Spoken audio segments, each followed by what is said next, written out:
China has become the world's largest auto exporter. $9,200 equivalent US dollars. Chinese automakers are going to come here eventually, and they're going to do it regardless of if there's a tariff or not. 40 years ago or so, the Chinese auto industry barely existed. Today, the country makes enough cars to supply half the world. I call it the Great Godzilla. The world has never seen an auto industry of this size, scale. This is a giant machine just getting ramped up.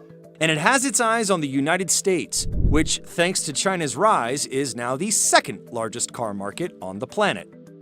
There are no Chinese car brands for sale in the US at the moment, although a few other ones, like Volvo, Polestar, and Lotus, are Chinese-owned. But insiders say it's only a matter of time. The country has been ramping up exports to offload overcapacity. Surveys indicate a large share of shoppers, especially younger ones, would be happy to buy a Chinese car, despite concerns over privacy, etc. But not everyone shares the enthusiasm. President Biden slapped Chinese automakers with stiff tariffs, effectively doubling the price of a Chinese export EV, which can otherwise be at least as cheap as $11,500. Within the auto industry, opinions vary, but many say tariffs might not be that effective in the long run and may do more harm than good. So, what are the alternatives? We asked some industry insiders to find out. For the Detroit 3, for Toyota, for Hyundai, to compete well against these Chinese brands, it's going to take something more than simply raising the tariff from 25% to 100%.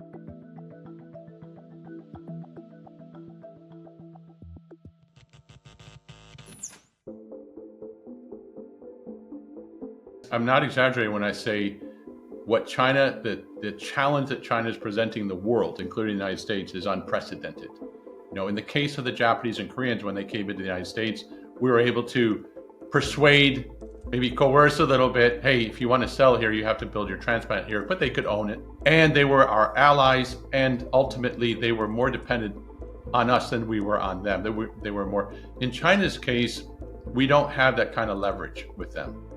China has the capacity to make half the world's cars, 4 times as many as the US typically makes. Annual demand within the country is about 25 million units. That leaves 15 million cars for export, nearly as many as the US can sell in a good year. China sent 5 million cars to over 100 countries in 2023, making it one of the largest exporters in the world. You see Chinese cars now in virtually every market except for the United States and Canada. And because there's so much capacity at home and the market at home has a price war, the Chinese automakers themselves are super motivated to get out and push their products into Europe, the United States. A mix of favorable policies and a booming economy got them to where they are today. China welcomed foreign automakers into the country beginning in the 1980s, and especially after some policy changes in the following decade. Rules were simple. Foreign firms could sell cars in the country as long as they partnered with a local Chinese automaker. Chinese firms also made some cross-border investments. Chinese automaker Geely bought Volvo cars from Ford, for example. And finally, many companies are government-owned, and even private firms receive generous subsidies. EV maker BYD received $3.7 billion between 2018 and 2022, for example. In state capitalism, the objective is we're going to build a world powerhouse auto industry. To get there, we need great companies, but oh, by the way, at the local, provincial, and federal level, we'll also offer all kinds of help.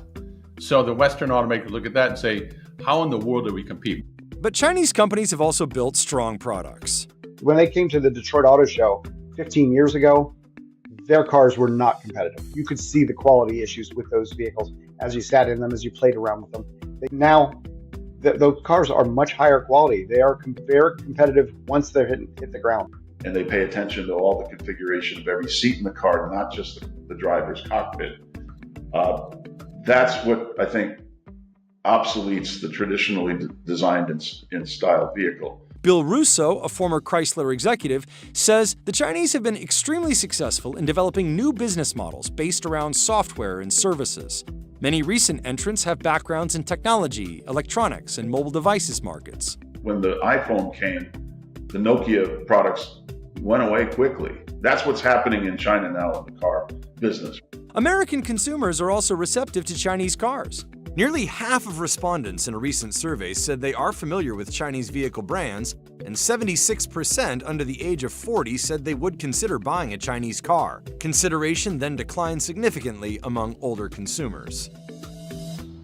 Grappling with this new reality, tariffs have become a popular political tool, especially with former President Trump beginning in 2018. Auto executives at the time, famously Tesla CEO Elon Musk, decried what they considered an imbalance between US and Chinese trade rules. Lately, it is the Biden administration who is focused on tariffs.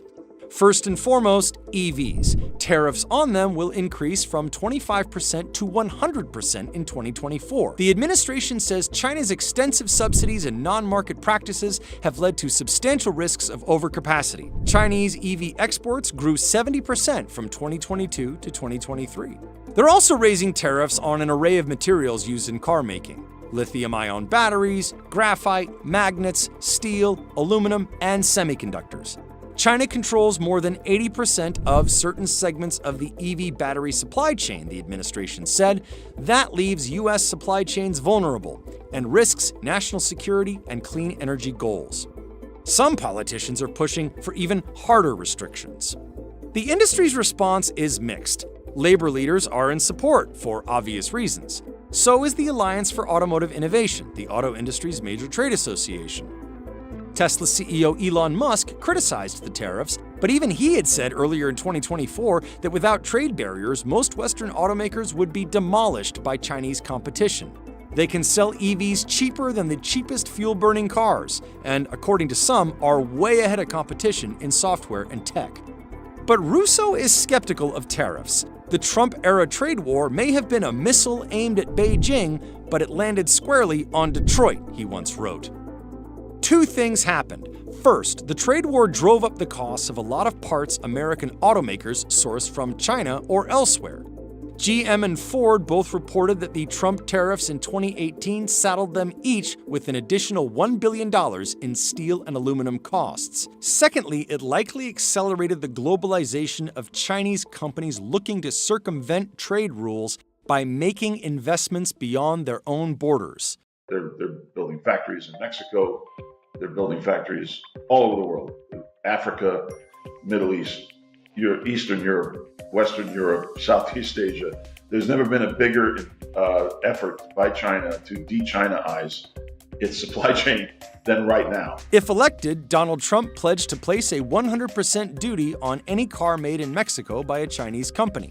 Policy analysts say doing so would violate the terms of the very agreement Trump made with Mexico.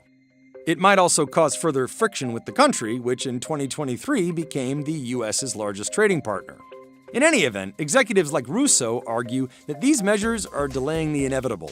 American firms need to face up to the fact that Chinese companies have extremely competitive and attractive products, and American consumers want them. If you can make aspirational products affordable with configurations that surprise and delight the users of that platform, that's a universal value proposition. And sorry, Americans buy Chinese stuff and have been for decades and enjoying the benefits of that in terms of affordability forever. If you shut that off, all you're going to do is make it more expensive. There are alternatives. Take a page from what China did 30 years ago when it was just starting out, and it said, hey, you want to come into our market, the United States? Welcome. But by the way, in order to sell here, you have to manufacture here. You have to build plants here. And when you manufacture here, you have to form a joint venture with an American company that'll own half of the business. Oh, okay. And by the way, we'd like you to export from America too, so that we get extra benefits of you being here. We could do the same. That's called flipping the script. The problem isn't that we have to keep them out. The problem is we should let them in to give ourselves the benefits of the DNA that they've been able to create, but do it under a guided process. Do it with policies. And right now, nobody's writing those policies.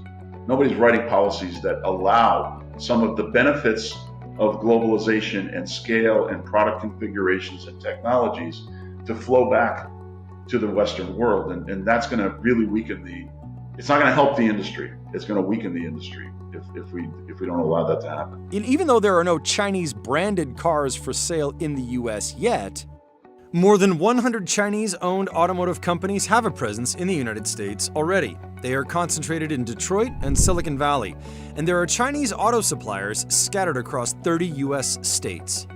But you'd never know it because we don't see Chinese cars on American roads, so it doesn't occur. No, what? That can't possibly be true. But it is. They're here. They're getting ready for the time when it's right to enter and sell their cars to Americans.